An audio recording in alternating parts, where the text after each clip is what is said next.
Hi, this is George Alger, and welcome to today's segment of Our Ventura TV. Today's guest expert is Gwen Alferes, who is the author of the book Forgotten Foster Park. We're going to be talking about Foster Park today. Welcome, Gwen. Well, thank you for having me. So, what inspired you to write a book on Foster Park? Well, it goes back to when I was born. I was born there, and I live in Ventura and I work in Oakview, and every day I take that drive and pass over it. And I was pretty young when we moved, and I was thinking, this is a piece of history, of Ventura history, that's disappearing. There's been a few articles written, but it's been several years. So I thought, well, maybe I'll write a novelette, a little fictionalized story about it. And because it was a quirky little place, and so I set out with my little microphone and mini cassette player, and searched out people who once lived there that were older. And my mother, I knew who some of them were, and from there you just get more referrals and you keep going. And so that's what I was doing. I went out and interviewed a lot of people. And then I started writing, and I'm an okay writer, but I don't think I'm a novelist.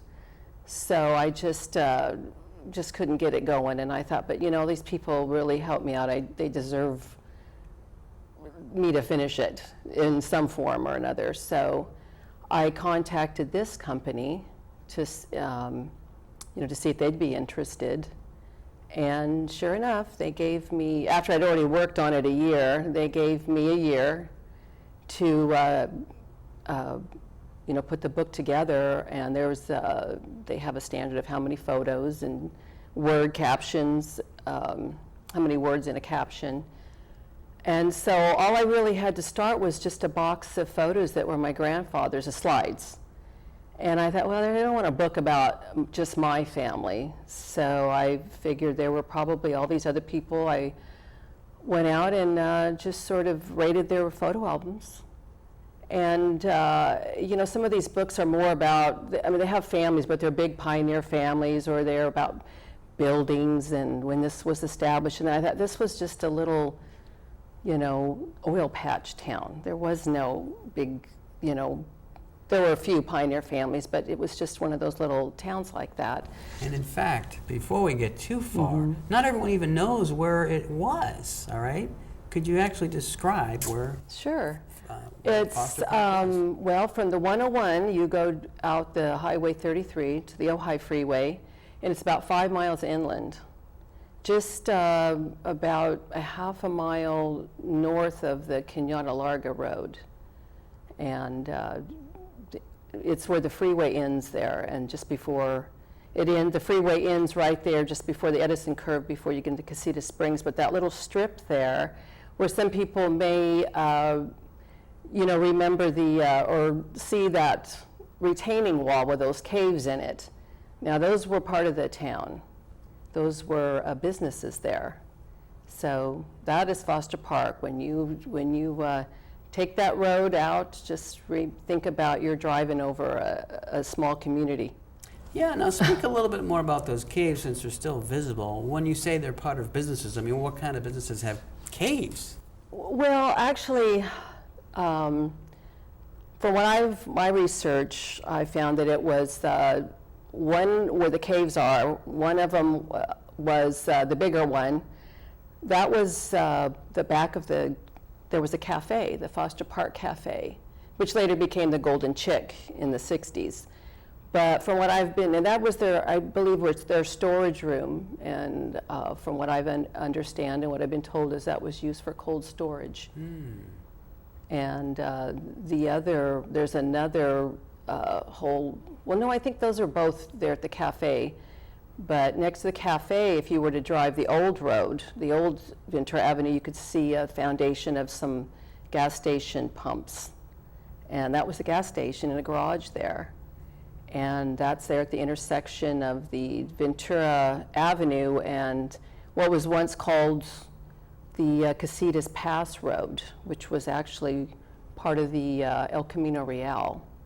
It was the inland route. Okay. And the folks that were displaced at that time, do you happen to know if the majority of them stayed in the area or if many moved far away? You know, what happened to the people? well, a lot of them are still here. Okay. And I could tell because when I started doing this, you know, it seemed like everyone I met had lived there at one time.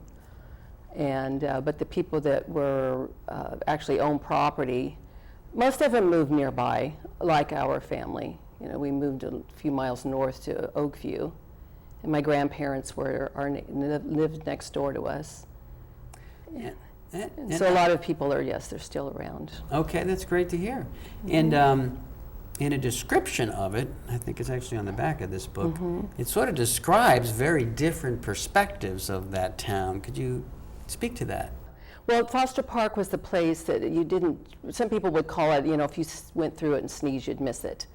And it wasn't just a place that people drove through, it was a place people went to, because there was a lot going on in that little tiny spot on the road. Of course, there was the park that was actually established before the town, and then after the oil boom of the 20s, you know, people built around it. And of course, you need a store, and then you need a gas station and a cafe and homes, and then one thing you definitely need is nightlife.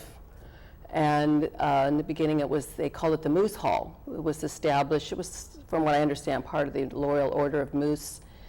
And it had a dance hall, and they had before the war, World War II, they had a big band. And then afterwards, it was part of the country western or hillbilly band tour circuit. And big stars played there, like Johnny Cash, Jerry Lee Lewis, Buck Owens, Everly Brothers. And when these big acts were there, the whole town, from Casitas down to the Canyon-Largo Road, was just lined with cars. So that little town saw a lot of action in its days.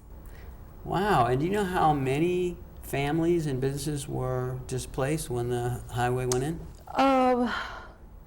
There was about 60 or so residents there, homes, and businesses. I think that count may include businesses as well, but Okay. there was mainly, you know, there was the gas station, the cafe, as I said, and the market. There was a couple markets and the nightclub, or the dance hall, which later, in the 60s, they put a boxing ring in there. Which one of Ray Windmill White had become a California state light heavyweight champion, and that's where he did a lot of his training. He lived right behind there, and he's still alive and well and active out in the community, and you know, with sports, and he trained there. Okay. And do you know anything about the timing of this whole evolution of telling people your town's going away and we're putting in a Highway 33? Well, it seemed like since I was, you know, I moved when I was about 7.5, and it seemed like for as far back as I can remember in my short-lived years there, that there was always a talk, you know, about the freeway coming in, and it was supposedly supposed to go through the eastern hillside and then up the river to Ojai, but at the last you know, minute, they decided, well, we're just going to save taxpayers' money, and we'll just go right through, take out this community, and we'll put it there, where it ended there, and it's never gone any further than that. Wow. And about what year was that? That was 1960. I don't know if they announced at the end of 64, because our family moved in 65, and the town was actually you know, gone by 66. Okay, so it didn't take long. No, but the freeway opened in 71. It probably would have opened sooner, but the big flood of 69 sort of put a damper on that. So. Okay, and then was there in that latter phase, I guess you could say the beginning of the 60s or whenever it was, that people were pretty aware that one of these years we're going to be going away. Do you have a sense of the spirit of the town? Like it was, was it a depressing thing, or was it more like, hey, let's have let's celebrate these last few years of a community that we have? What was the spirit of the town at the time? Like our family, my mom was kind of happy, even though she had lived most of her whole life there, but we got a new house in Oakview. For younger people, it was fine, but for older, the town, a lot of the homes were rentals, so people were used to moving anyway. But for the older folks, like my grandparents and Charlie Hoffman, who had a secondhand store on the road there, he was, and so, he planned to live there the rest of his years. He was a retired man, an elderly man, and a few of those that they had paid off their homes and they had wanted to live out the rest of their years there. They were really upset, and some of the businesses like the the Foster Park Market, Gene Bowles owned that, and he was really upset. He had a good thing going there because this happened after after the lake was built. He had a lot really good business with his live bait, and he was able to get a lot of the anglers stopping there and buying supplies on their way to Lake Casitas. And he had a good little business there, and they told him, no, you're going to have to move. So he was really fought that. He was very upset, and so was Charlie. Everyone knew Charlie for the blackboard, and his chalk was mightier than the sword, that he used on that blackboard. And some of the comments that he made, real political and real sarcastic. And before those days, though, he used to write nice little quotes on his board every day, and everyone that drove through town could see that. But the state did compensate them, maybe not as much as they wanted, and because they did have to go, and they all did eventually find places to go. So, and my grandparents, they were given enough to buy a smaller piece of property, pay cash for it, and buy a color TV. All right. So, but it was a big change for everybody, though. Right. Well, Gwen, we're just about out of time here, all right? But before we go, I was wondering if you could give us a phone number where people could find out more. And do you have a summating message you'd like to offer viewers regarding this Foster Park community that no longer exists?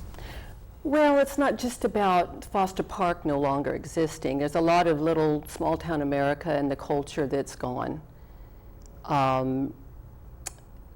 That place used to be a big fishing spot, and the train doesn't go through it anymore. It's just a part of American culture that's gone. Just those little small towns, and where kids could get up in the morning and just take off and be gone all day, and the parents didn't have to worry, and everybody in town. It was just a different time in our country.